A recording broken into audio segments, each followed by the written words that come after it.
Hello అండి. So finally మా balcony setting up అయితే కన్క్లూజన్‌కి వచ్చేసింది. ఆస్ట్రియన్ సిటీస్‌లో చాలా అపార్ట్మెంట్స్‌లో స్పేస్ తక్కువ ఉంటది. అయినా కూడా వీళ్ళు ప్లాంట్స్‌తో నింపేస్తారు. అసలు నేను ఈరోజు సెట్ చేస్తున్నది చాలా బేసిక్ సెటప్పే. బట్ ఇక్కడ ఆస్ట్రియన్స్ చాలా స్పెండ్ చేస్తారు. ఆల్మోస్ట్ €1000 పర్ ఇయర్ అంటే 1,00,000 వరకు స్పెండ్ చేస్తారు జస్ట్ ఈ బాల్కనీ గార్డెన్ కోసం. అది కూడా 6 నెలల కోసం మాత్రమే. నేనైతే ఫ్లవర్స్ వచ్చే ప్లాంట్స్ ఎక్కువ ప్రిఫర్ చేస్తా. సో దట్ మనం పూజలకు వాడుకోవచ్చు కదా! ఇక్కడ ఫ్లవర్స్ చాలా కాస్ట్లీ అండి. ఒక చిన్న బొకే ఆల్మోస్ట్ ₹500 పడతది.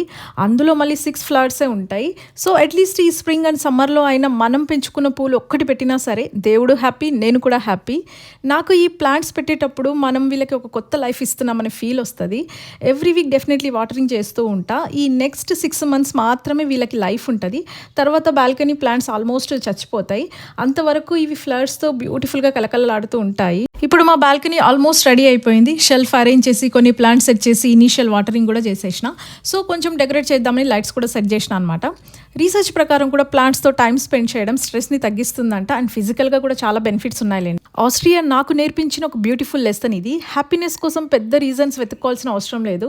చిన్న చిన్న సంతోషాలని గుర్తించి వాటిని ఆస్వాదించడం నేర్చుకుంటే ప్రతిరోజు స్పెషల్గా ఉంటుంది. మీరు కూడా మీకు తగినట్టు ఒక చిన్న గార్డెన్ని సెట్ చేసుకోండి. Happy gardening. బై.